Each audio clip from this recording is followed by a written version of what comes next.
problema siguro sa sa pag-share ng AI video in support of sa akin, basta hindi ginagawang negosyo. Ang pag-share ng mga katulad na ganyan, muli, disinformation, fake news, hindi po sana nanggagaling sa mga opisyal ng pamahalaan.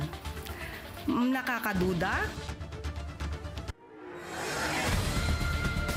Huwag maging iresponsable, yan ang banat ng Malacanang kay Senator Bato de la Rosa matapos niyang mag-share ng AI-generated video tungkol sa impeachment ni VP Sara.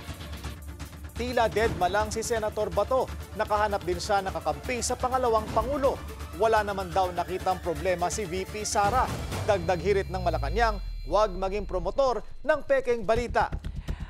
Magandang gabi, ako po si Pinky Webb. Simulcast tayo sa DWAR Abante Radio at 94.7 Mellow BFM. Ako naman si Willard Cheng. Mapapanood din tayo sa Beam TV 31, Signal Channel 24, Converge 74, Sky Cable Channel 33 at Samsung TV Plus. Simulan na natin ang agenda. Senador Bato de la Rosa tinawag ng Malacanang na promotor ng fake news. Pag-share nito ng AI-generated video, dinepensahan naman ni VP Sara. Senator judges na kaalyado ng VP, dapat bang mag-inhibit sa kanyang impeachment trial? Sagot ni Sara.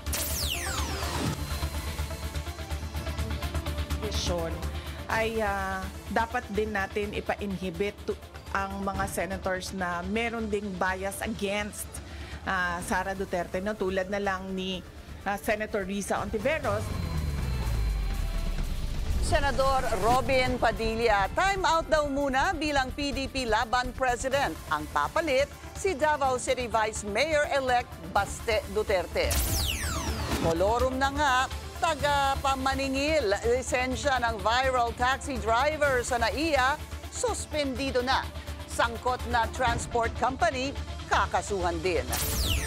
Exclusive, Pinay caregiver umapela ng tulong sa gitna ng gera sa Israel at Iran. Libo-libo pang OFW naiipit sa tensyon. At PCD is real. Surprise BTS reunion sa concert ni J-Hope. Pinakilig ang fans.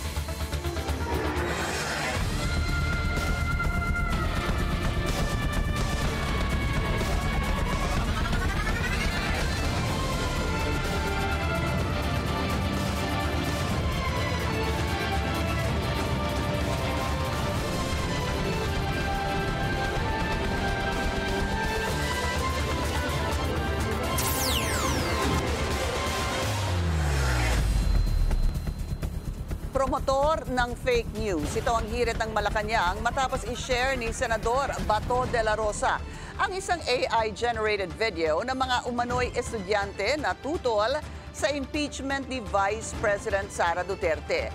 Iresponsable raw ang ginawa ng Senator Judge. Pero wala naman daw nakikitang problema si VP Sara. Narito ang agenda report ng ating Mojo, Ivy Reyes. Pinitakte ng mga netizen ang share post ni Senator Bato de la Rosa ng isang AI-generated video kung saan umalma ang ilang estudyante sa impeachment ni VP Sara. Pero AI-generated man o hindi, naninindigan si de la Rosa na mahalaga ang mensahe na ngayon viral video na. Ang VP mismo, wala rin daw nakitang mali. Wala namang problema siguro sa pag-share ng AI video in support of sa akin, basta hindi ginagawang negosyo. Kung baga, if I were a social media account owner and gagawa ako ng AI to support a certain personality, walang problema doon kasi hindi ko naman siya ginagawang negosyo eh. Hindi ko naman binibenta sa mga tao yung produkto ko eh. Hindi naman daw ito katulad ng ginawa ng PR firm managed by Jager Tangco na ginamit ang ChatGPT to flood TikTok and Facebook with pro-Marcos and anti-Sara propaganda. Sagot naman ng palasyo. Ang pag-share ng mga katulad na ganyan, muli, disinformation, fake news, hindi po sana nanggagaling sa mga opisyal ng pamahalaan. nakakaduda, mas nakakawala ng tiwala kung mismo sa matataas na opisyal nanggagaling ang mga disinformation at fake news. Tila promotor na rin daw ng fake news ang Duterte camp dahil sa ginawa ni De La Rosa at nang tanongin ng media tungkol sa mensahe ng viral video. Sino magsasabing legit at hindi legit na issue? Kung ito ay galing sa isang fake news or AI generated, so hindi tayo pwede magsabi na ito ay lehitimo o ilehitimo ang issue. Giit ng Malacanang, responsibilidad ng mga politiko ang anumang impormasyon na inilalabas nila sa publiko dahil ang mga ito ay totoo sa pandinig ng mga tao. Para sa agenda, Ivy Reyes, Billionaire News Channel. Daig pa raw ng mga Gen Z si Senador Bato de la Rosa dahil naispatan agad nila na fake yung video tungkol sa umano'y opinyon ng mga estudyante sa impeachment ni VP Sara. Sa ngayon, na-flag na ng Facebook ang video dahil naglalaman daw ito ng false information. Pero paano nga ba malalaman kung AI-generated ang isang video? Narito ang agenda report ni Hannah T. Maging senador, hindi immune sa AI deception. Nitong weekend, nag-share ng post si Senator Bato de la Rosa mula sa isang FB page na, ay grabe, sa video, mga estudyanteng tila dinedepensahan si VP Sara sa impeachment. Umabot agad ito sa milyong-milyong views. Pabor ka ba sa impeachment ni VP Sara? No. Bakit? Because it is obviously politically motivated.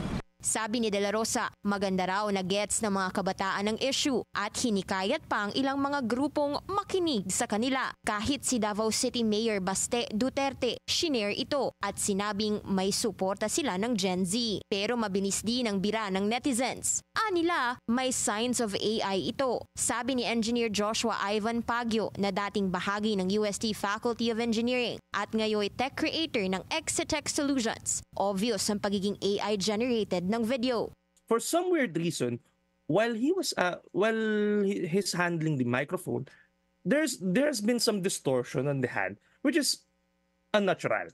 Di rin daw mabasa ng maayos ang text at logo ng school sa uniform ng mga estudyante kahit high definition ito. Unreadable pati ang plate numbers at signages sa likod ng interviewees. Well, most of us are aware of how the Philippines vehicular plate numbers do look like. When have you seen one that looks like that on the video? Para kay Attorney Jesus Falsis, tila alam ni De La Rosa na peke ang post. Anya, parang extension daw ng fake news tactics ito na nasimulan noong 2016, ang pagsisimula ng termino ni dating Pangulong Rodrigo Duterte. Puna rin ang pinaabot ni House Deputy Minority Leader Raul Manuel. Dinaig pa raw ng mga kabataan si De La Rosa na anyay natutukoy ang isang AI-generated video. Agad namang dumepensa si De La Rosa. Wala raw yan sa kung AI-generated ang video o hindi, kundi ang mensaheng dala nito. Hiling pa niya, do not shoot the messenger without reading what he delivers. Wala pang batas sa Pinas na nagsusulong ng pag-regulate ng AI content. Una nang nagbabala ang COMELEC sa risks nito sa nagdaang midterm elections. Pero para kay Engineer Pagyo, mas lalong delikado ito pagdating ng 2028 presidential polls. Thing is, once not everyone will have that ability. And they will be the ones who will be the most vulnerable as time progresses. And yes, that will be the most dangerous part of this AI-based war of ideals. And since it's open for everybody, it's open for all those intentions. And that's what's making this situation drastic, perilous, and scary.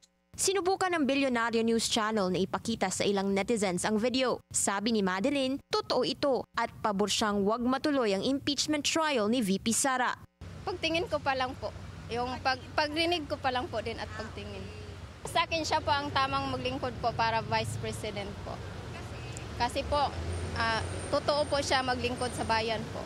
Pero nang malaman niyang AI-generated ito, disappointed daw siya. Si Ezra naman, nakita agad ang maling plate number sa video. I really believe na kailangan mag-ingat sila kasi bilang senador dapat hindi kayo nagpapakalat ng fake news. Sabi naman ni Reynold, maganda raw ang mabilisang pag-detect ng Gen Z sa mga fake content dahil makakatulong sila laban sa maling pagkonsumo ng social media. Not everything in the internet is true. So we must be careful and we must research pa kung ano yung gusto nating hanapin din. Bato is really connected with Sarah na parang most of the time din gusto niya din, pabor siya kay Sarah din. And I think kung alam man niya yun, kung hindi man niya alam na AR or kung alam man niya na AI, it's up to him na rin. Ang Gen Z ang pinakamaraming botante sa huling halalan. Para sa Agenda, Hannah T. Bilyonaryo News Channel. Voluntary dapat. Yan ang sagot ng presiding officer ng Senate Impeachment Court sa mga panawagang mag-inhibit na ang mga senator judge na kaalyado ni VP Sara. Ang detalye sa agenda report ni Dexter Ganibe. Kaliwat ka ng panawagan ng mga gustong makonvict sa impeachment trial si Vice President Sara Duterte. Ang pag-inhibit ng mga senador na bumoto ng yes para ibalik sa Kamara ang articles of impeachment. Bukod kay Senator Ronald Bato de la Rosa na siyang naghain ng motion para i-dismiss ang reklamo, pinapa-inhibit din sina Senator Amy Marcos at Robin Padilla na nakitang kasama ng bise sa ilang events sa Malaysia matapos silang makapanumpa bilang senator judges. Ayon kay Impeachment Court Presiding Officer at Senate President Francis Chis Escudero, kailangan lang isampa sa Impeachment Court ang panawagan sa pamamagitan ng pleadings. Saka pa lang ito didesisyonan ng bawat senador na pinapa-inhibit. Ang pag-recuse, ang pag-inhibit is voluntary on the part of the impeachment court judge. Sa mga ayaw kay VP Sara at saka pabor sa impeachment ng mambabatas. But generally, ang pag-recuse, ang pag-inhibit is voluntary on the part of the impeachment court judge. Una nang sinabi ni dating Supreme Court Senior Associate Justice Antonio Carpio na walang nalabag na probisyon sa saligang batas ang pagbalik ng Senado sa articles of impeachment sa Kamara. Pero ito ay irregular at maaring grounds para hilingin ang pag-inhibit ng senator judges na bumoto ng yes. Ginagalang ko ang opinion niya pero hindi ako sang-ayon. Walang limitasyon ang impeachment court. Bagay na kinabahala ng Philippine Constitutional Association dahil maaring mayroong grave abuse of discretion sa panig ng mga senator judges. Pero duda si Escudero sa layunin ng PhilConsa. Yan ba yung parehong PhilConsa na pinamunuan ni Speaker Martin Romualdez noon? Yan, di ba? Pues hindi na ako magugulat sa kanilang posisyon. Pero kung sa pananaw nila ay ito'y hindi naayon sa batas, ulitin ko, malaya silang pwedeng questionin yan sa Korte Suprema. Sa ngayon, wala pang natatanggap na sagot ang impeachment court sa mga summon na pinadala kay VP Sara. Para sa Agenda, Dexter Ganibe ng Abante Radio. Tiwala naman si VP Sara na magiging patas ang lahat ng senator judge sa kanyang paglilitis. At kung kailangan daw mag-inhibit ang kanyang mga kaalyado, dapat pati rin mga kritiko. Yan ang agenda report ng ating Mojo, Joan Manalo. Hindi raw pwedeng ipa-inhibit ang senator judges ng impeachment trial ayon kay Vice President Sara Duterte dahil para sa kanya, it's either you side with her or not. Kung ganun ang ating basehan sa inhibition ay dapat din natin ipa-inhibit ang mga senators na meron ding bias against Sara Duterte, no? Tulad na lang ni Senator Risa Ontiveros na in a public speech sinabi niya na kailangan talaga ano ba term na ginamit? Kailangan burahin or kailangan wasakin, kailangan sirain, gibain ang pamilyang Duterte. Dagdag pa niya, marami raw ang madadamay kapag ka nagpa-inhibit based on bias, mapakaalyado man o hindi. Kaya sinasabi ko, ibigay na natin yung benefit of a doubt dyan sa ating mga senator judges na gagawin nila ang trabaho nila ng patas according to sa sinumpaan nila as senator judges. Pero sagot ni House Prosecutor Isabel Zamora, wala namang ipinakitang bias si Hontiveros at ibang mga senador na tumangging ibalik ang articles of impeachment sa Kamara. What I believe that they have shown is adherence to the Constitution and to the Senate impeachment rules. Just because that they voted against that motion to remand does not mean that they are against the Vice President. May banat din ang Malacanang sa posisyon ng bise. Makikita naman ng taong bayan kung sino ba talaga ang bias at hindi.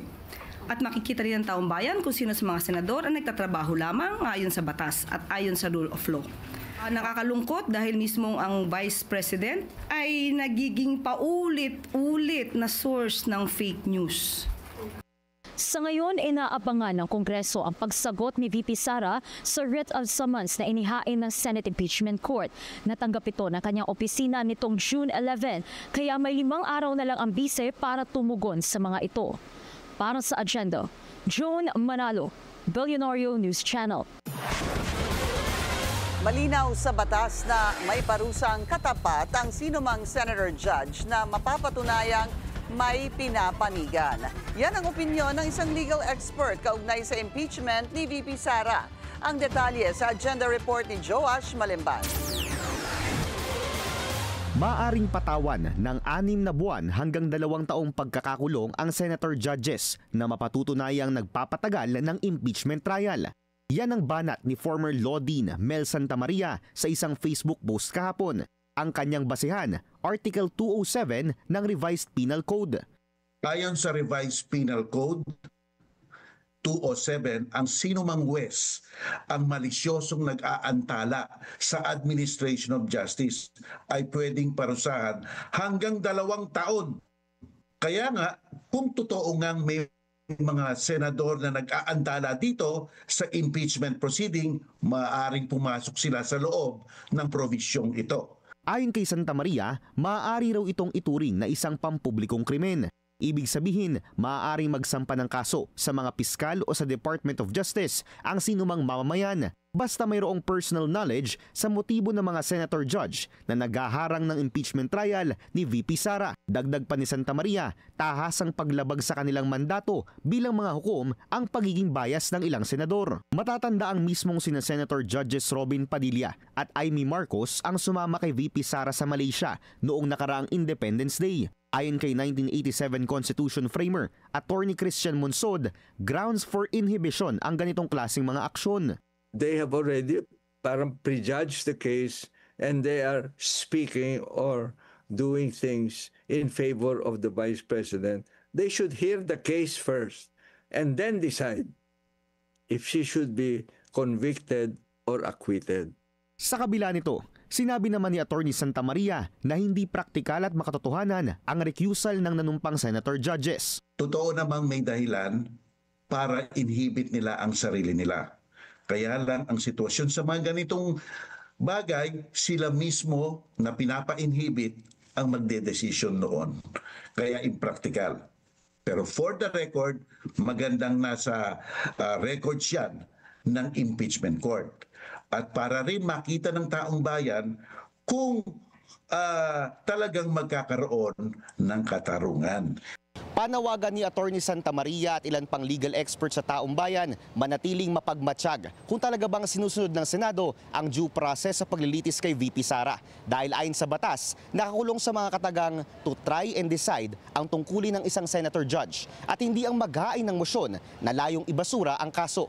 Para sa agenda, Joash Malimban, Billionario News Channel.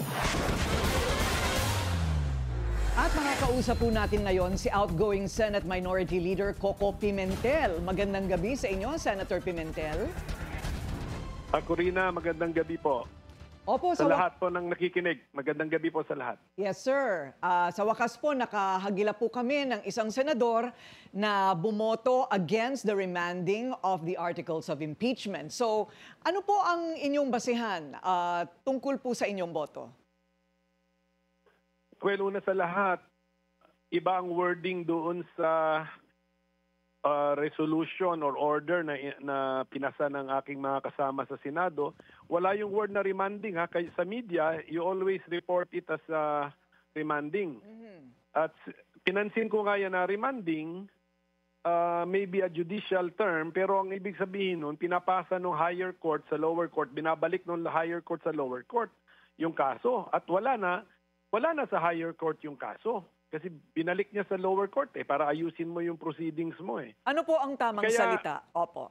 Kaya nga, ang ginamit dun sa order mismo ay return.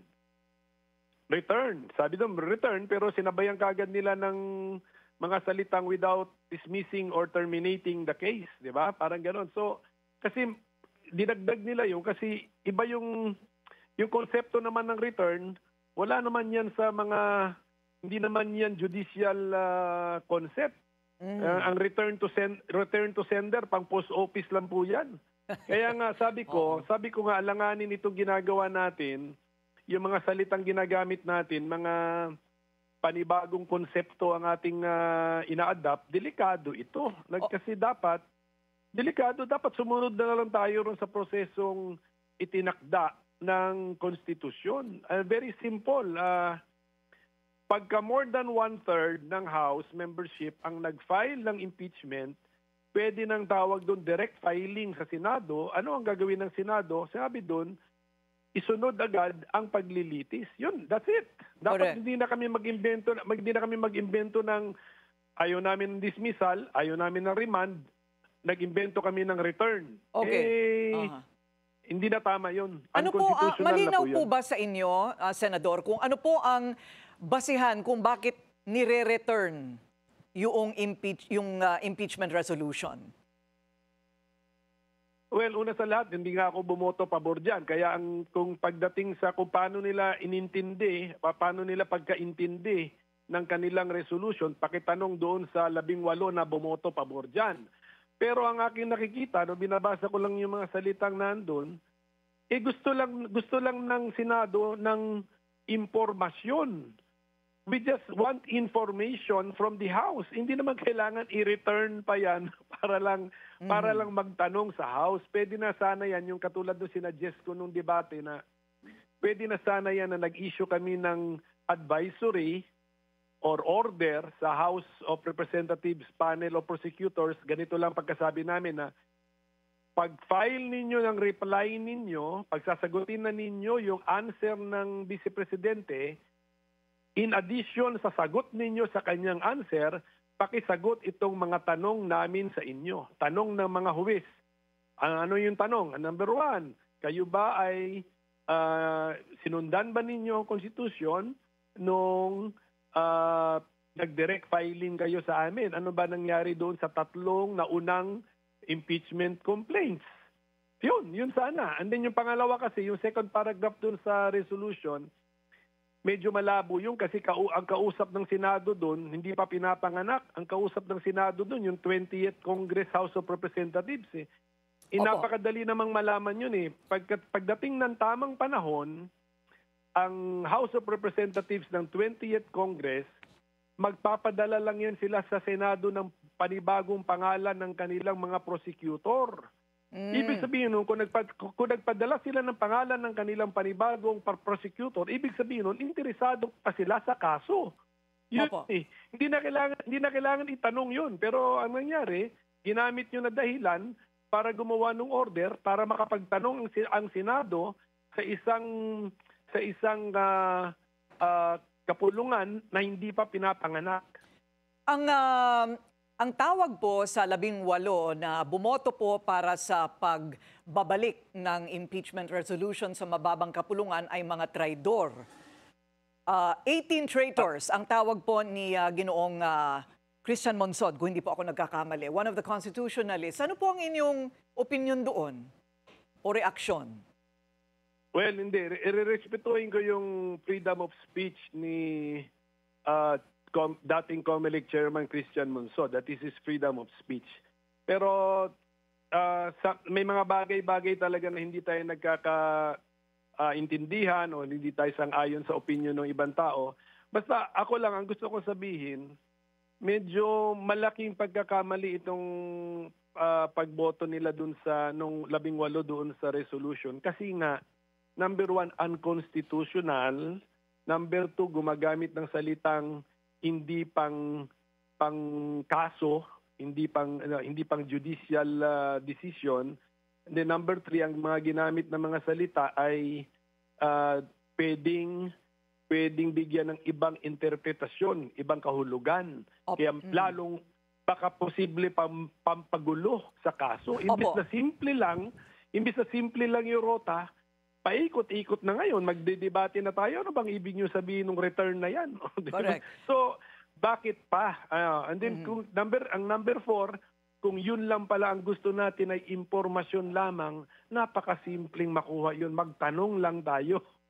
So, ang opinion po ng mga constitutionalists ay nag-iiba-iba. Ano po? May ilan na nagsabi na, although gumulo, marami pong pagdedebate, they actually have legal basis to do what they did. At maaari po daw nila, from precedent cases of impeachment trials here and abroad, maaari po daw palitan o bagu-baguhin ng mga senador ang rules kung paano po ninyo gustong gawin o palakarin ang impeachment process. Ano po ang inyong reaction dyan? Hindi, wag naman ganun. Kaya nga ang ginawa ni Senate President Chis Escudero, sabi niya, wag na natin baguhin ang Senate impeachment rules. Agree naman ako doon kasi challenge nila ako doon na mag-propose daw ako ng bagong rules. Handa naman ako, inaral ko naman yung rules, pero ang sabi ko, huwag tayong magbago ng rules na meron ng pending na kaso kasi unfair naman yan dun sa impeached officer. Kasi kung kunyari ako yung na-impeach, ang una kong gagawin, kukunin ko kopya ng rules. Kasi papag-aralan ko yung kopya ng rules. Okay. Tapos babaguhin ninyo ang rules sa kaso ko, ay hindi na, para sa akin, hindi po fair yun. Kaya, kung ano man yung rules, yun na po, stick to the rules. Kasi kunyari, ang competition natin ngayon ay basketball. Tapos sabihin mo, hindi, volleyball rules tayo. Di magulo, hindi ba magulo? Or sabihin mo amateur, sabihin mo professional rules tayo, di magulo rin. Yes, sir. Last question, sir. Dapat po daw, ayon kay VP Sara, mag-inhibit na lang po daw yung talagang kontra sa kanya. This being a political process, hindi po ba talagang may mga kampihan na dyan? At yung mga bumoto rin para ibalik po ito sa mababang kapulungan ay iniisip na ang 2028. Ano po ang inyong reaksyon? Well, ayoko mag-react sa impeached officer kasi nga baka yung reaction ko bigyan pa nila ng kahulugan. Basta ganito na lang ang gawin natin. So, pakiusap ko na lang sa ating mga kababayan, maging vigilant po tayo. Ngayon na naging interesado tayo sa impeachment proceedings, bantayan po natin ito. Tapos manawagan na lang tayo sa ating mga senador kasi ako outgoing na ako, no? So sa mga maiiwan na senador at saka mga parating na senador na magiging senator judges dito, sana simplify the proceedings by following the Constitution. Highly regulated ang impeachment proceedings. Medyo sinulap dun sa Constitution kung paano gagawin. Tapos pati yung rules namin, medyo klaro naman. Patas naman yung rules. So sunod na lang tayo sa ano man yung sinabi ng Constitution at kung ano man yung rules nung panahon na final yung impeachment case, sunod na tayo doon sa rules na yon para patas sa lahat. Opo.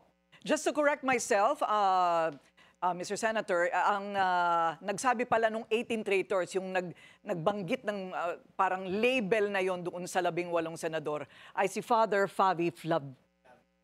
Flavi Villanueva. Sorry, it was not Christian Monsod. We also respect his freedom of speech ni Father Flavi. Opo. Maraming salamat, Senate Minority Leader Coco Pimentel. Sad news in showbiz, pumanaw na ang singer-actor na si Victor Kokoy Laurel sa edad na 72. Sa anunsyo ng kanyang pamilya sa Facebook, yumao raw si Laurel noong Sabado. Walang nabanggit na sanhi ng pagpanaw. Naging ka-love team ni Laurel si late superstar Nora Honor noong 70s kung saang nagkasama sila sa ilang pelikula tulad ng Lollipops and Roses at Impossible Dream. Siya ay tito ng aktres na si Denise Laurel at anak ni na dating former Vice President Salvador Laurel at theater performer Celia Diaz Laurel. Nabistong extortion scheme na ginagamit ang pangalan ng First Family, hindi raw palalampasin ng Malacanang. Susunod yan sa agenda.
Traffic check muna tayo ngayong Lunes sa EDSA Boni MRT Station. Bumper to bumper na ang northbound lane.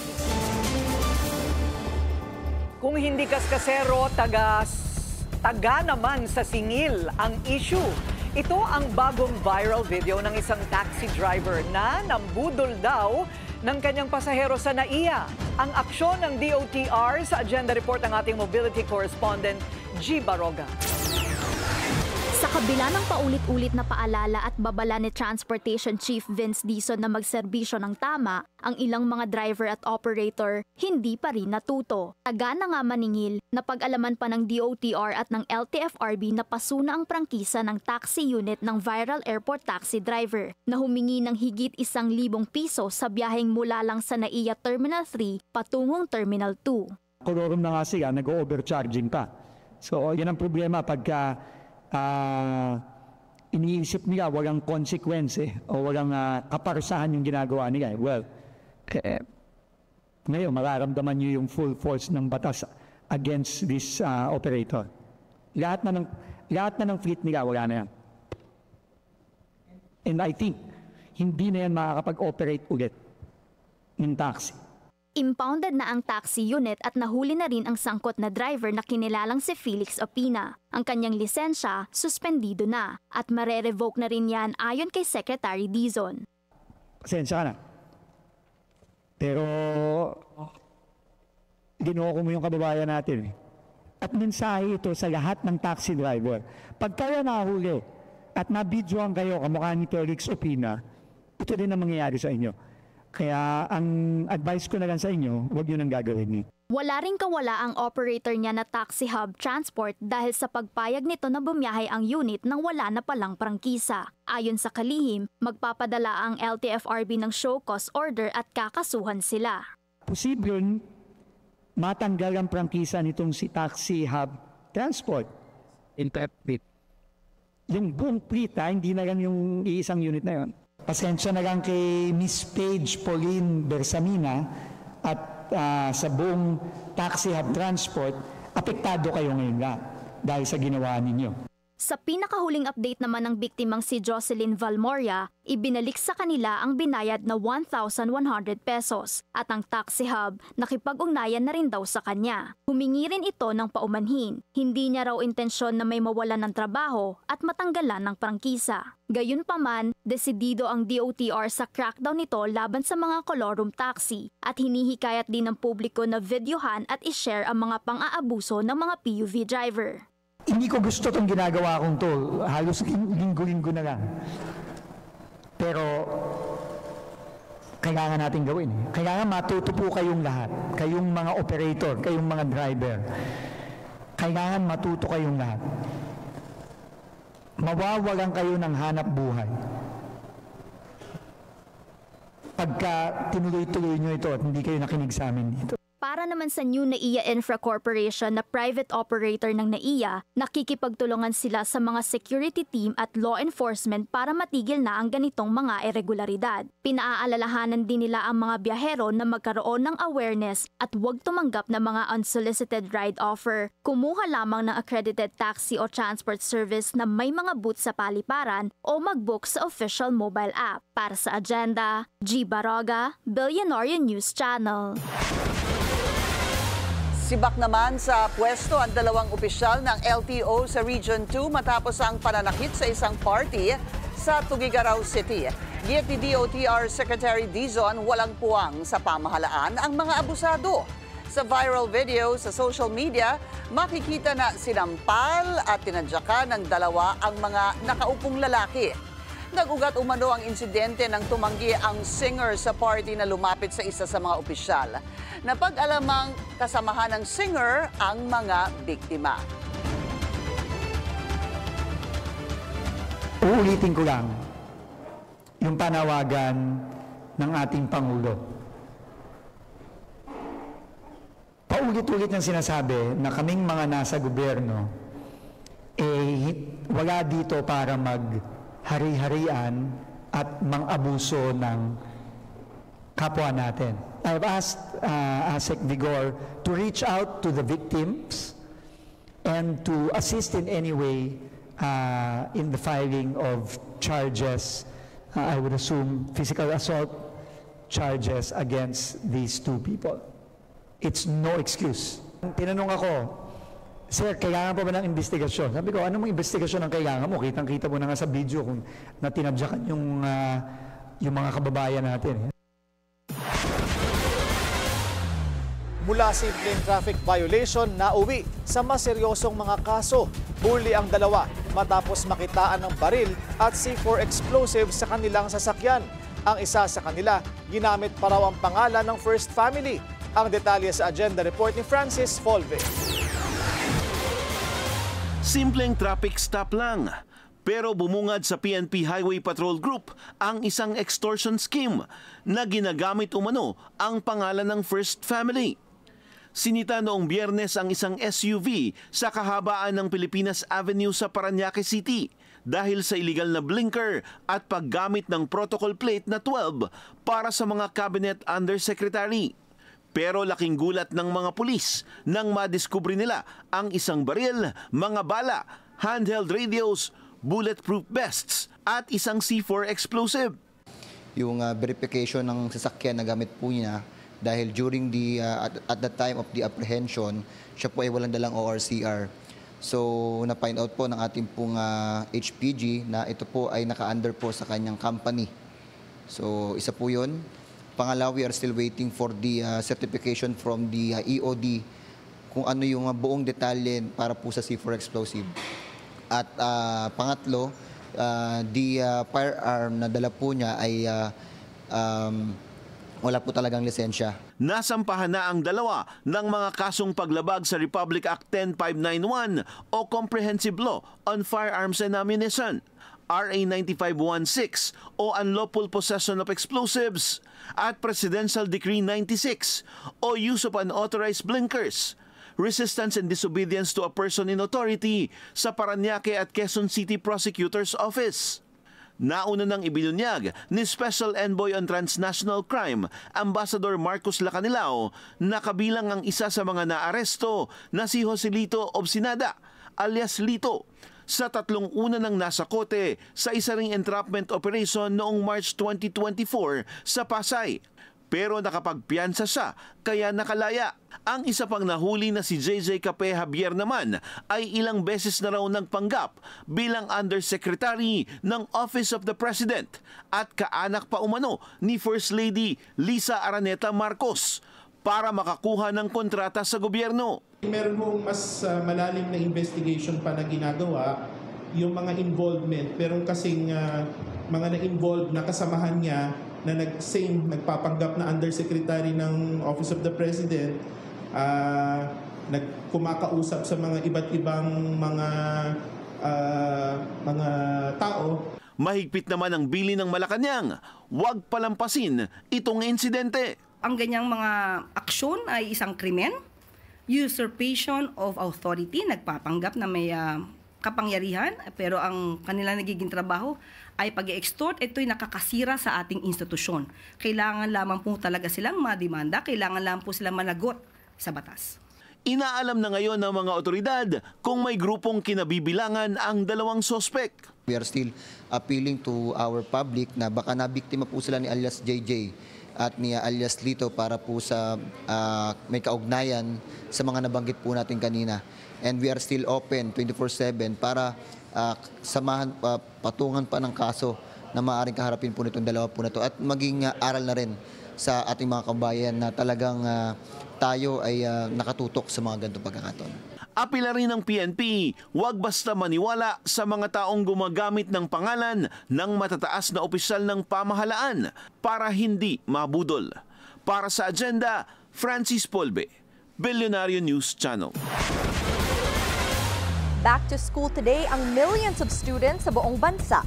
Tignan natin ang mga kaganapan sa ilang paaralan dito sa Metro Manila sa agenda report ni Paulo Barcelon. First-time mommy ang millennial na si Annaliza. Kaya naman proud na proud siya sa kanyang unika iha na nagsimula na ngayong araw sa President Corazon Aquino Elementary School. Sulit daw ang pagod at puyat. Makita lang na safe at happy ang kanyang anak. Masaya naman. Masaya kasi first time First time ko siyang i-attend sa school. Siyempre, pag first time mo yung baby mo na makikitang naka-uniform. Si Aling Shelo naman, dito rin sa eskwelahang ito pinaaral ang karamihan sa kanyang 8 anak. Ngayong araw, inihabol niya sa enrollment ang kanyang 7 anak, habang tangan-tangan ang kanyang bunsong baby boy. Mas natututukan sila, mas okay ang turo dito. Halos lahat ng anak ko dito po sila nag-aral. Yung graduate na po sila dito. Umaga pa lang, todo handa na ang mga opisyal, lalo't 5:40 ng umaga ang first shift. Higit 8,000 ang nag-aaral dito at posible pa itong umabot ng nasa 8,500 ngayong taon. Kaya ang solusyon, double shifting. At sa grades 1 to 3, hati muna ang mga classroom. Pero sinisigurong maayos ang student-teacher ratio. Bukod kasi sa regular elementary students, mayroon ding madrasa o Islamic school sa paaralang ito. Gayon din ang para sa alternative learning. Yung kalahati ng kinder, grade 2, grade 4, and grade 6 pang umaga. Tapos kalahati ng kinder, tsaka yung SPED, grade 1, 3, and 5 naman sa hapon. Kung smooth sailing ang pasukan sa Corazon Aquino Elementary School, sa San Francisco High School naman, sunog na building ang inabot ng mga estudyante sa kanilang first day. Iniimbestigahan na ngayon ng mga otoridad ang nangyaring apoy na tumupok sa kanilang home economics, araling panlipunan at journalism rooms, conference room, mga silid-aralan, maging ang laptops at iba pang gamit ng eskwelahan. Tinatayang nasa 3 million pesos ang pinsalang tinamo. Kaya hiling ngayon ng school officials, mga taong pwedeng tumulong sana na maisaayos ang building matapos ang investigasyon. I wish that this school year will be a positive one for all of us, although we started off in a negative way. And I also wish and pray na yung mga estudyante ko po will be safe no matter what. Sa kabila nito, tuloy lang ang klase ng mga kikonyan at high moral ang mga estudyante na ilalagay muna sa katabing regional office ng DepEd-NCR. Pero ang ACT Teachers Party List hindi bilib sa mga hakbang ng pamahalaan. Tila pasan pa rin daw ng mga guro ang mga problema ng mga paaralan. Kinonde na rin ng grupo ang patuloy na double o triple shifting sa public schools at patuloy na kinalampag ang administrasyon na tugunan ang 165,000 pangkakulangan sa silid-aralan at ang pag-hire sa karagdagang guro. Para sa Agenda, Paulo Barcelon, Bilyonaryo News Channel. Pabago-bago ang educational landscape kaya ever-changing din ang school necessities. Ano-ano na ba ang nasa must-have list ng ating mga estudyante? Narito ang agenda report ng ating Mojo, Joan Manalo. Mga notebook, ballpen, sapatos at bag. Yan ang back-to-school staples ng mga estudyante tuwing balik eskwela season. Pero alam nyo ba, ang mga kabataan ngayon, isinama na rin ang portable fans at gadgets sa kanilang must-haves. Kwento ng grade 10 student na si Janelle Peralta, mahalaga raw para sa kanya na kumpleto ang kanyang school essentials kasi it sets the tone for the year ahead. I'm mostly preparing naman po yung necessities lang po like notebooks and pens and not yung parang papers pa po masyado. Kasama ni Janelle ang kanyang pamilya sa pamimili ng kanyang mga gamit at kabilang na nga rito ang portable fan. Especially now na hindi naman po lahat naka-aircon yung rooms, I feel that necessary po yung fan, yung mini fans po. Kahit yung parang hindi po, kahit yung manual lang po. Since maaga kami, mas mabilis kami naka-roam around and then simply pay the bills. Get everything that the kids needed for this upcoming school year. Tignan natin yung mahiwagang no? And then, mga bags, ano pa ba? Kaya mga tumblers, mga necessities sa school. Must have rin daw para sa estudyanteng si Joanna Padre ang mini or portable fans dahil minsan umiinit daw sa loob ng classrooms. Yes, especially if magsa-study ka po sa Manila, of course, kailangan mo ng fan. Yung portable fan po talaga is a must-have. Lagi ko po siya nakikita sa school. At ngayong nasa digital age na tayo, malaking tulong din daw ang gadgets, tulad ng tablets para sa pag-aaral. Nag-iipon po ako for a tablet. Ayon kay SM Store Assistant Vice President Yoyet San Juan, kapansin-pansin nga raw sa mga estudyante ngayon ang makabagong back-to-school must-haves. is not the normal supplies that they buy. They also buy gadgets that they need for the school and for their for not so face-to-face, the hybrid thing. So they buy the tablets, the accessories that they need. And something different this year, they buy the mga fans because they know that when they're at the school or they travel to school, kailangan nila yung mga high-tech na mga fans, not the pamaypay. Formal nang nagsimula ang academic year 2025-2026 ngayong araw, kung saan nasa 27 million enrollees ang inaasahan ng DepEd mula preschool hanggang senior high school. Para sa Agenda, Joan Manalo, Billionario News Channel. Seguridad ang prioridad ng PNP sa pagsisimula ng pasukan ngayong araw. Ang iba't ibang security measure na inilatag ng ahensya sa agenda report ni Francis Folve. Si PNP Chief Nicolas Torre mismo ang nanguna ng inspeksyon sa ilang paaralan sa Quezon City para tiyaking ligtas ang pagbubukas ng klase. Una niyang pinuntahan ng Batasan Hills National High School. Sunod ang President Corazon Aquino Elementary School. Kinamusta ni Torre ang mga school principal at administrator ng dalawang paaralan at kinausap ang ilang mga estudyante. Ayon kay Torre, 100% ready ang PNP sa class opening ngayong araw. Mapapansin daw ang pinaigting na police visibility. Mahigpit din ang bilin niya sa mga police commander, sawatahin ang street crime at protektahan ang mga estudyante sa anumang banta. Nakita naman natin na smooth sailing naman, nagsimula na ang klase actually.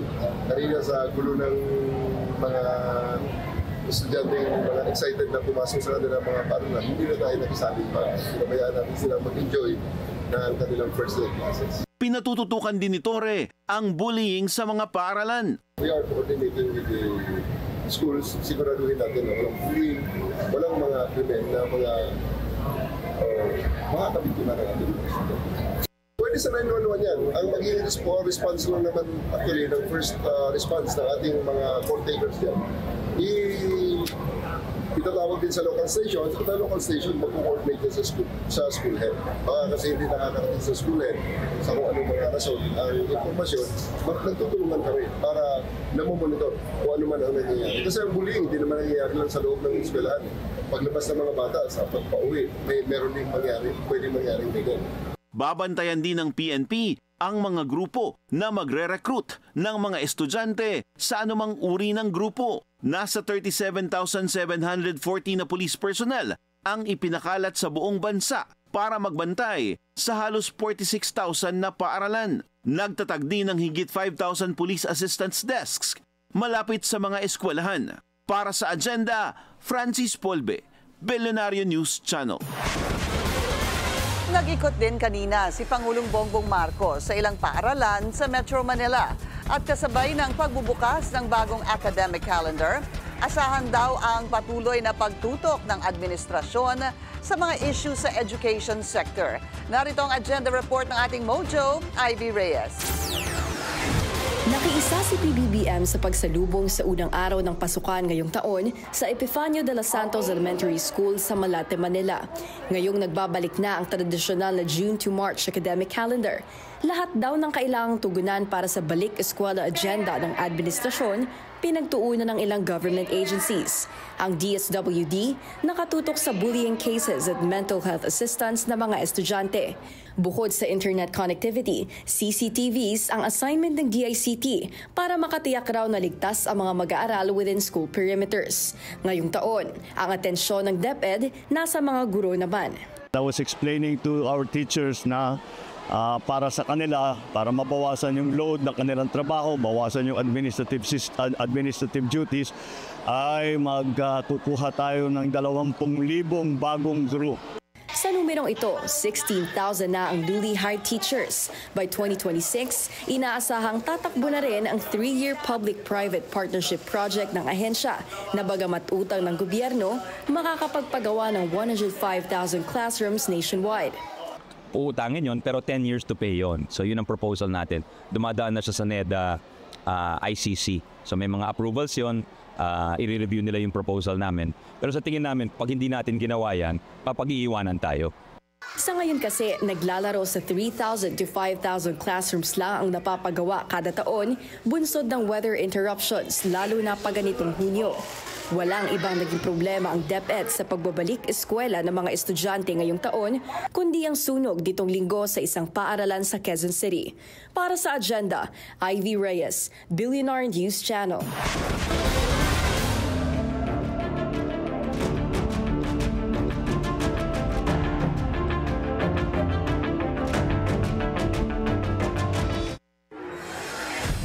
Matinding takot at pag-aalala ang nararanasan ngayon ng libu-libong OFW sa Israel.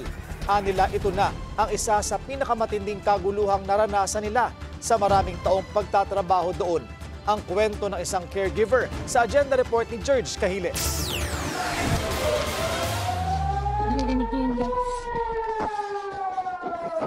Dito na lang ako magtatago sa ilalim ng kaming lola.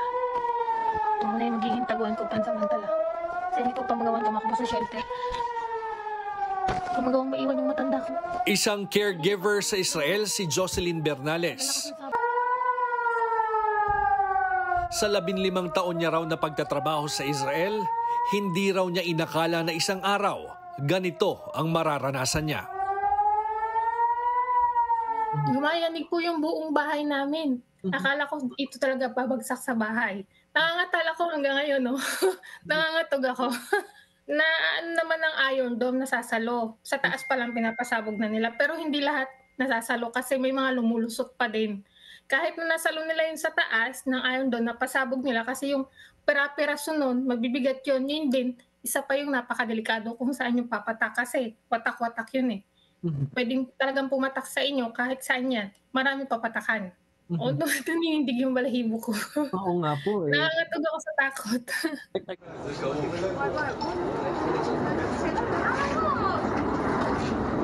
Kasalukuyang nagpapalitan ng missile attacks ang Israel at Iran.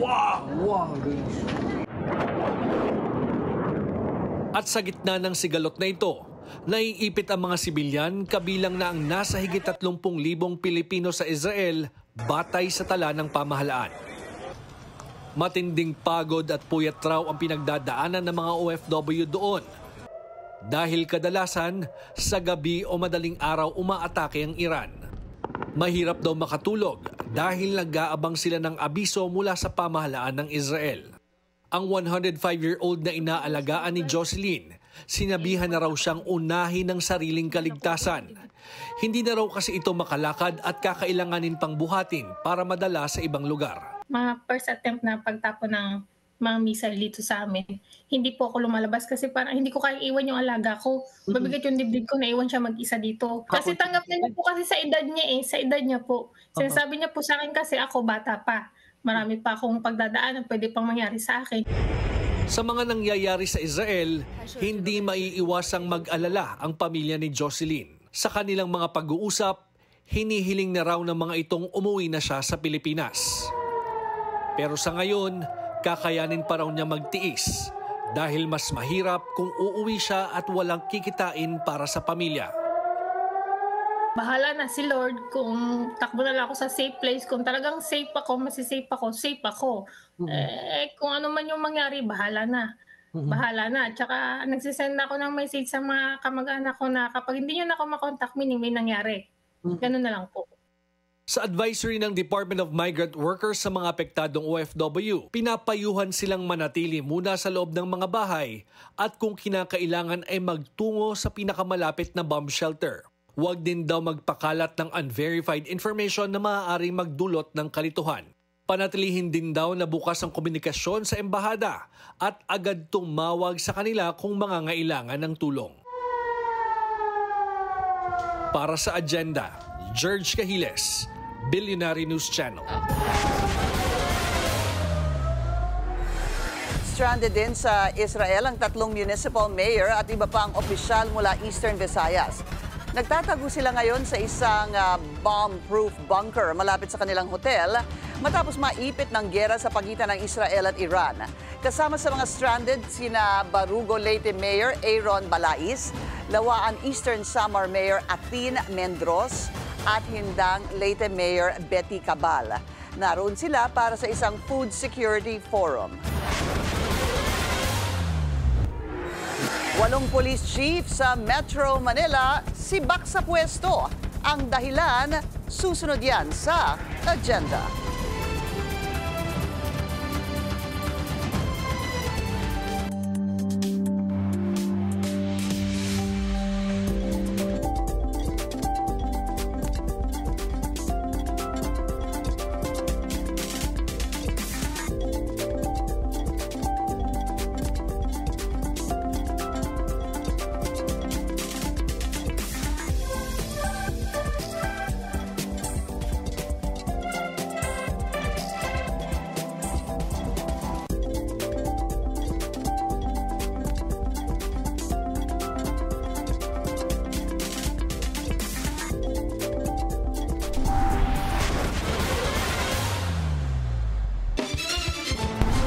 Traffic check ulit tayo sa EDSA. Guadalupe naman, mabagal ang daloy ng mga sasakyan sa northbound lane.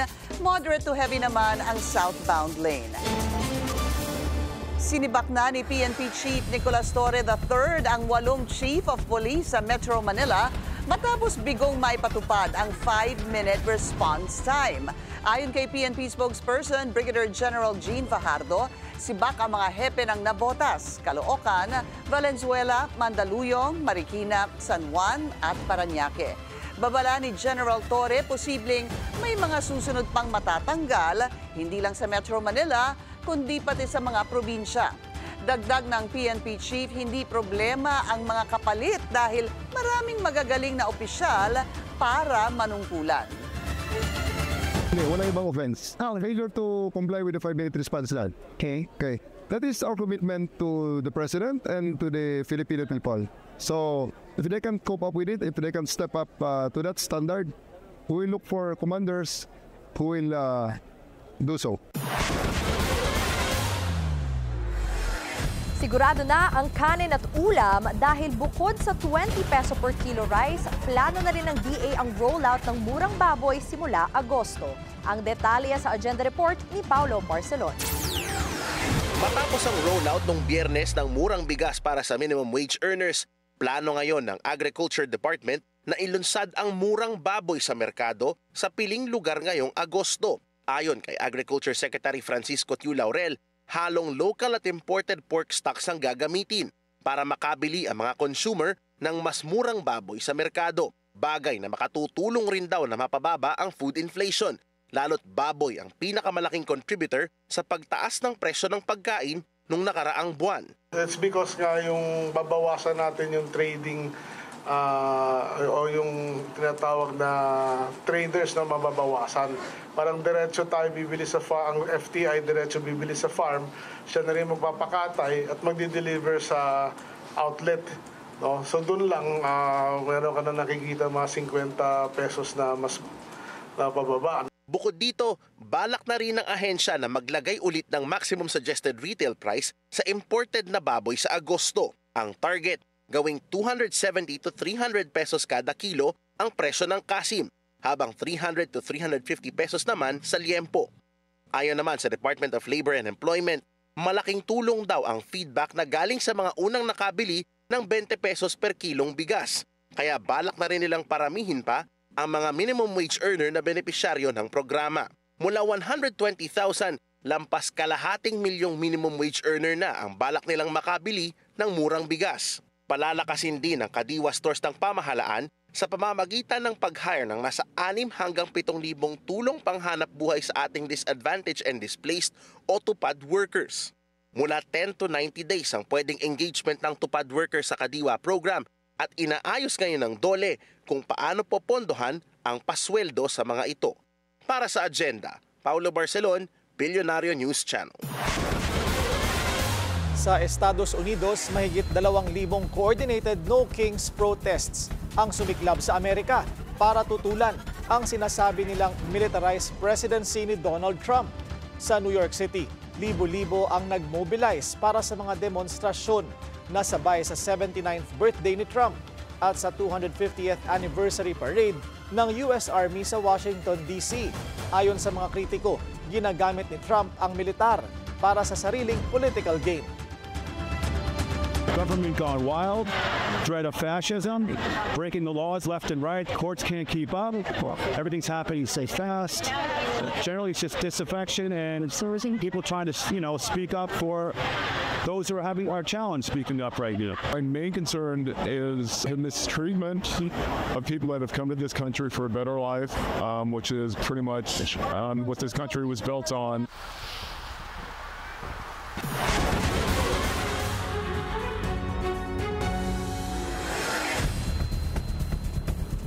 Hindi porket 80 years old ay dapat nang paboran.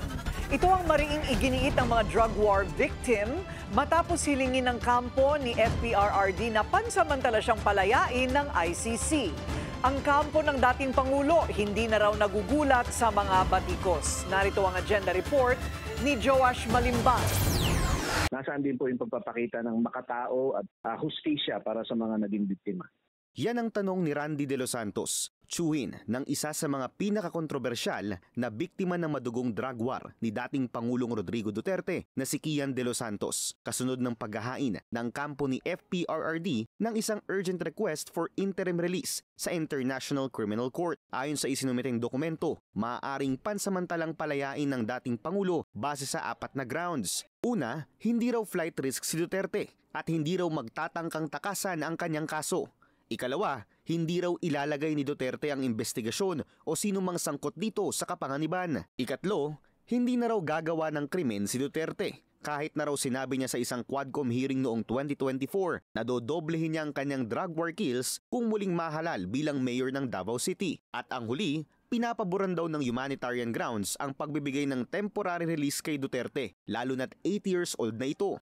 Sinasabi naman po ng ating dating Pangulo, nakaharapin po niya yung lahat ng kaso. Sinasabi niya ho yan, nung nagkita ho kami sa Senado, bakit ho hihingi ng ganong klaseng favorable sa kanya? Ang isa sa mga abogado ng mga pamilya ng drug war victims na si human rights lawyer Nery Colmenares, mariinding tinututulan ang request for interim release ni FPRRD. Malaki raw ang posibilidad na ilagay ni Duterte ang investigasyon sa kapanganiban. Grabe ang atake sa mga biktima, pamilya ng biktima at lawyers ng biktima, lalo na nung pagkatapos ng aresto niya. Pag makalabas siya, lalong mag-escalate yon ang atake sa mga lawyers and witnesses and victims. Agad naman itong pinabulaanan ni former Chief Presidential Legal Counsel, Attorney Salvador Panelo. Siyempre pagkontra ka doon sa akusado, palagi nang pakontra sasabihin mo. Hindi ka po pwedeng magbigay ng mga payag na pabor sa kanya. Sa kasaysayan ng ICC, wala pang akusado ng crimes against humanity na nabigyan ng interim release. Pero pauna na rin sinabi ng dokumentong ipinasa ng kampo ni FPRRD na hindi ito haharangin ng ICC prosecution at mayroon na rin daw member state ng Rome Statute na willing kumupkop sa dating Pangulo. Para sa agenda, Joash Malimban, Billionaire News Channel. Time out muna sa PDP Laban Presidency si Senator Robin Padilla. Papalitan siya sa pwesto ni outgoing Davao City Mayor at Vice Mayor-elect Baste Duterte. Nagbabalik si Hannah T. para sa detalye.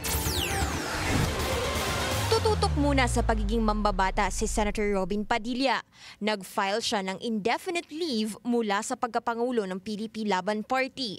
Dahil dyan, papalit bilang acting head ang youngest son ni FPRRD na si Davao City Vice Mayor-elect Baste Duterte na siyang Executive Vice President ng PDP, sang-ayon sa konstitusyon nila. Tumodo raw sa kampanya si Padilla sa dumaang midterm polls, kaya naman oras na raw para mag-focus siya sa duties niya bilang legislator at itulak ang mga panawagan ng partido sa parating na 20th Congress. Naging demanding din daw ang eleksyon para sa kanya that he needed to take some time off. 3 lang mula sa PDP Laban senatorial slate ang nakapasok sa Magic 12, sina Senators Bongo, Bato de la Rosa at Representative Rodante Marcoleta. Nanalo rin ang mga pambato ni VP Sara na sina Senator Amy Marcos at Representative Camille Villar. Pagtitiyak ni Padilla, mananatili siyang committed sa PDP Laban at loyal sa chairman nitong si dating Pangulong Rodrigo Duterte. Una nang nag-volunteer si Padilla sa pagiging campaign manager ng Sara Amy Tandem sa 2028 na siyang kinagulat ni VP Sara. Nagulat din ako sa Sara Amy ni Senator Robin at nung umakyat sa stage si Senator Amy at tinanong siya ni Robin, ano ba yan? Tapos sabi ni Senator Robin, basta upo ka na lang. So, hindi ko alam kung anong nasa isip ni Senator Robin. Naluklok sa pagkapangulo ng partido si Padilla nitong 2024. Para sa agenda, Hannah T., Bilyonaryo News Channel. Huwag na raw asahan na magiging patas ang mga kaalyado ng pangalawang Pangulo sa Senado. Malabo rin daw na mag-i-inhibit sila sa impeachment trial ni VP Sara. Yan ang agenda report ng ating Mojo, Joan Manalo. Pinag-uusapan pa raw ng House Prosecution Panel ang panawagan na ipa-inhibit ang center judges na kaalyado ni Vice President Sara Duterte, tulad ni na Senators Amy Marcos, Robin Padilla at Bato de la Rosa. Pero naniniwala sila na voluntaryo dapat ito. Sa ating rules of court po in ordinary cases, the parties may move for the inhibition of a judge based on relationship.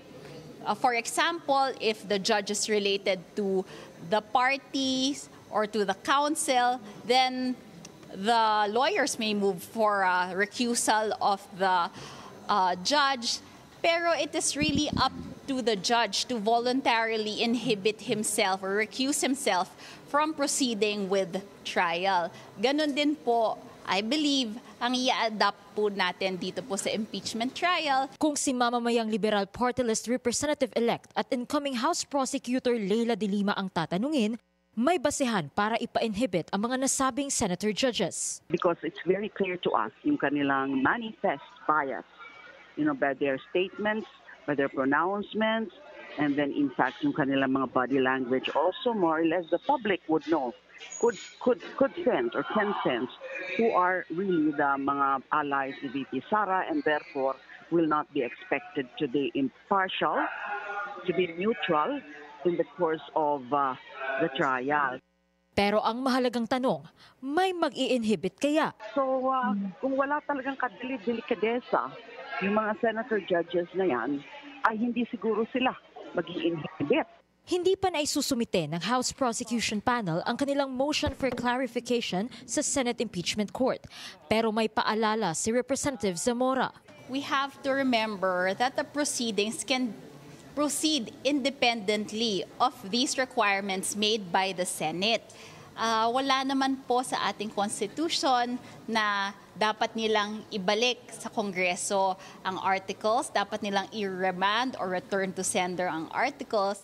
Sa usapin naman ang certification kung willing ituloy ng 20th Congress ang impeachment proceedings, hindi pa raw ito kailangan dahil magko-convene pa lang ang 20th Congress sa July 28. Sa totoo lang po, pag-submit po namin ng articles of impeachment, tuloy-tuloy na nga dapat po ang trial.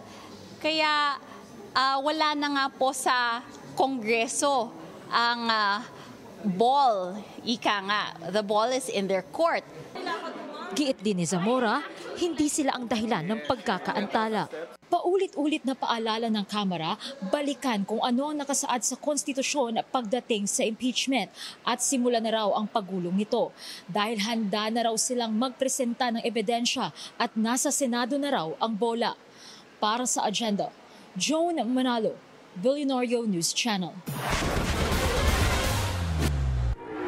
Sa kabila ng pagsipa ng mga kaso ng dengue, maraming magulang takot pa rin daw sa bakuna.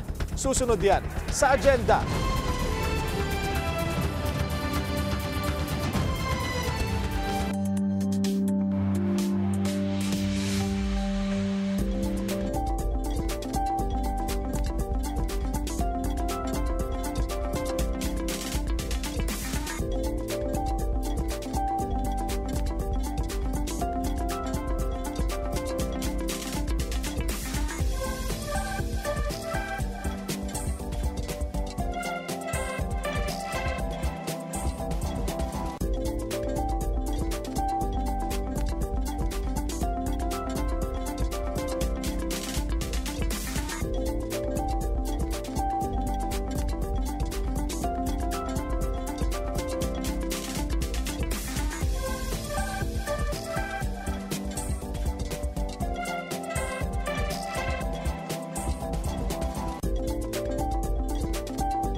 Isa pang traffic check ngayong Monday rush hour. Sa EDSA Mega Mall, mabagal ang daloy ng mga sasakyan sa northbound lane.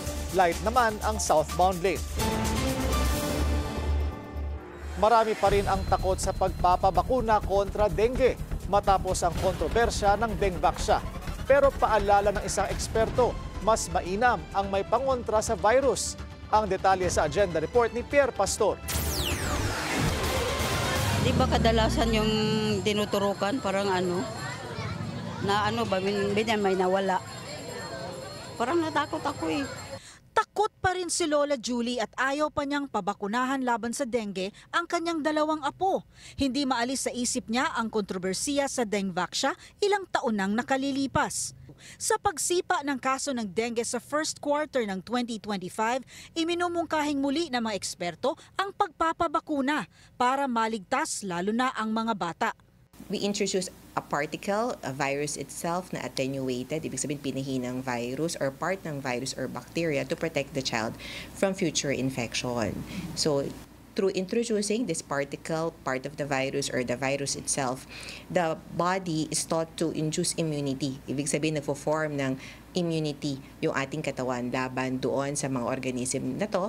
And when we get to be infected with the wild viruses or bacteria, meron na tayong protection or existing antibody and immunity against these infections. Binigyan diin ni Dr. Alberto na ang bakuna ay proteksyon para maiwasan ang pagkasawi ng pasyente dahil sa sakit o maging disabled o maospital at gumastos ng malaki.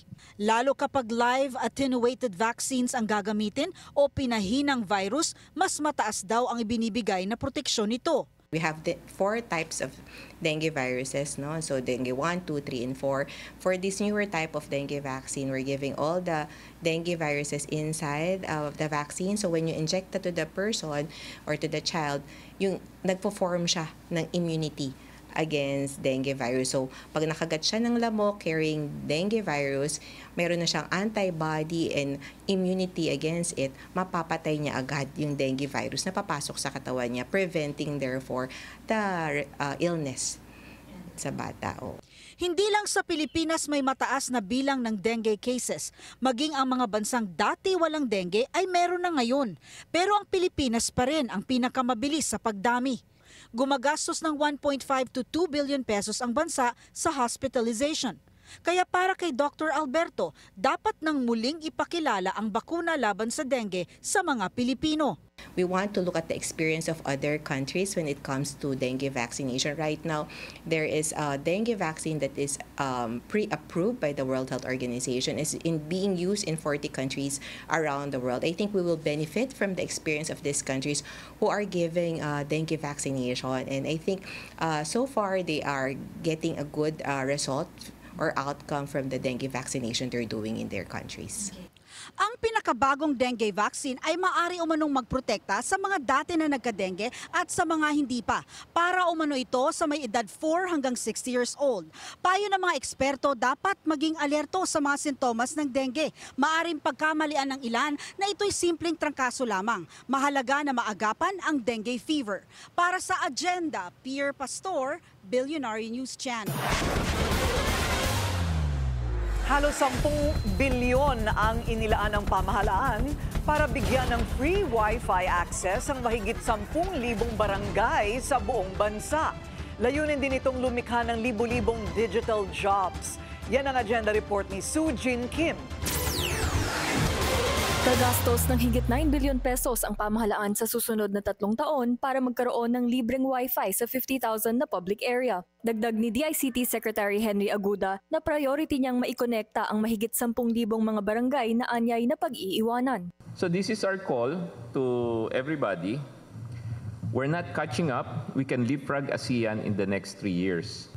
In the next 3 years, we will be 1 or 2 in terms of connectivity and coverage, and maybe another 1 or 2 by affordability and speed. Kayang-kaya na yan. We will be at parity with everybody. Bago mag-2028, layunin ng DICT na ibaba ang gastos sa internet ng hanggang 50% gamit ang mas matinding kompetisyon at facility sharing sa mga telco. For 10% increase in connectivity, it's almost a 2% increase in GDP. Ang ultimate goal is really to generate jobs. Yung statistics ko nga, di ba? household income increases by 17%. Kasi pag connected ka na, marami kang digital jobs na pwedeng pasukan eh.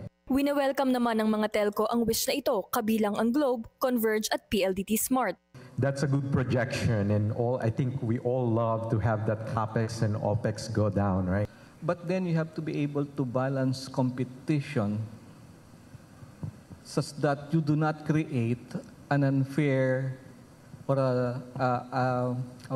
an unfair market competition to some extent, or to skew the playing field so that the new entrants get more benefits than the older entrants. Substantially more benefits. That's the first one. Pero ang hiling ng mga telco, sa panig ng Globe, isa sa mga hakbang nila para bawasan ang operational cost ay ang paggamit ng renewable energy. Kasama rin sa plano ng kagawaran ang paglilikha ng libu-libong digital jobs sa pamamagitan ng paglawak ng connectivity. Matapos ito makapag-ambag ng 2.25 trillion pesos sa ekonomiya nung nakaraang taon habang sumusuporta sa mahigit 11 milyon na Pilipino. Now, in 2030, our aim is to make the digital sector contribute 5 trillion to the economy. Samantala, tiniz na rin ni Secretary Aguda ang pagdating ng drone deliveries. Pinag-aaralan na ng DICT ang paggamit ng drone para sa inter-island deliveries ng mga parcel. Para sa agenda, Sujin Kim, Billionaire News Channel.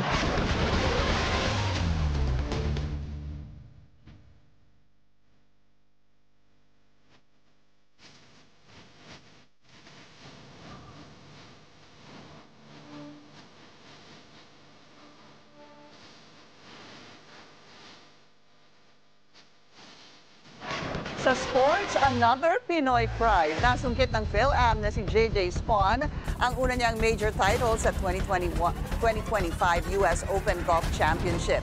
Nakalimang bogey man, nagawang mag-comeback ng 34-year-old golfer sa maulang tournament na ginanap sa Oakmont, Pennsylvania. Naging dikit ang laban at lamang lang si Spawn ng isang stroke sa second placer, ang tour veteran na si Robert McIntyre sa Scotland. Dahil sa championship, aakyat ng husto si Spawn sa World Golf Rankings at mag-uuwi pa ng $4.3 million bilang premyo.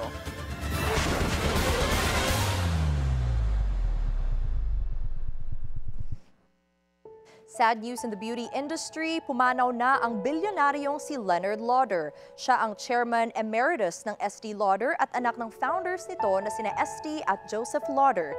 1958 nang nagsimula si Leonard sa cosmetics company and since then, humawak siya ng iba't ibang leadership roles. Bukod dito, naging advocate din si Leonard ng research for breast cancer at Alzheimer. Siya ay 92 years old. Sa showbiz, massive hit agad ang first live-action remake ng DreamWorks. In just 3 days since its release, kumita na ang How to Train Your Dragon ng $200 million worldwide. Kumpara yan sa budget ng film na $150 million lamang.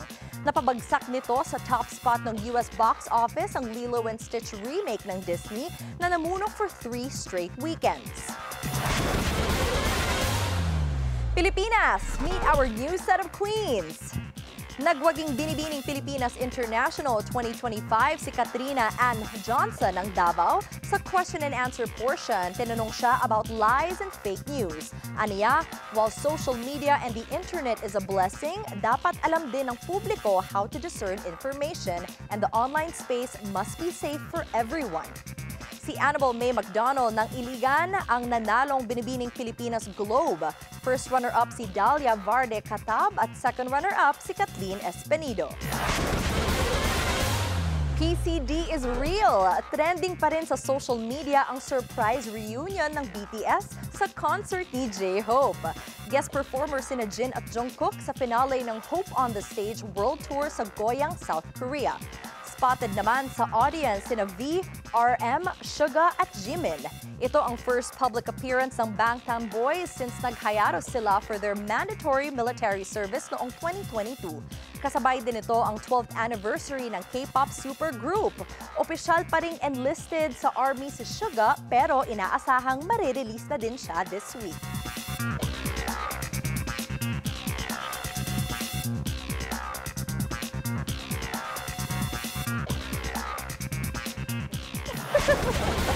Sinusumbong kita kay Pinky. Oo nga, lagi kong hinihintay yung linya ni Pinky. Oo. Na siya ang magsabi. Uwi na tayo, Willard.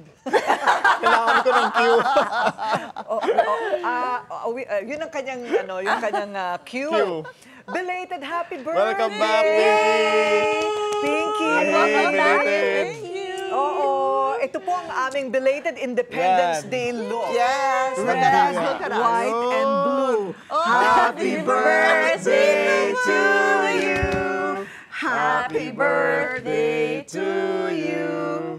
Happy birthday! Happy birthday! Happy birthday to you! Make a wish. Make a wish. Sana, anong gusto mo mangyari sa impeachment trial? Anong gusto mo mangyari sa impeachment trial? Matuloy o hindi? Para ba sa sarili o para sa bayan? Para sa bayan, nasa agenda tayo. Wag!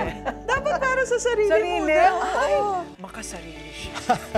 Parang sila. Parang tineternohan lang natin ang mga senador. Sila. Hindi, wish mo na ako. Sineryoso ni Pinky. Sayang! Okay, happy birthday! Uy, ito na yung birthday gift ko. At ang birthday gift? Hola. Ayan. Sige, dalhin mo na lang. Ayan. Ang birthday gift Special natin guest. ay walang iba kung hindi si... Ang asong kanya inaangkin. Ang asong inaangkin. Ayan. Nanginginig tuloy. Akin ka na. Yes. Say bye to your mommy. Bye-bye, mommy. Okay, manlilibre daw si Pinky. Hindi pa natin alam kung kailan at magkano ang kanyang gagastusin. Sigurado, of course. Alright, so yan ang ating agenda ngayong gabi. Ako po si Pinky Webb. Ayun, may nagsabi na. Ako naman po, si Willard Chen. Ako naman po si Erica Christensen Lee. At ako si Corina Sanchez Rojas. Sa bawat issue may anggulo at ang balita may agenda.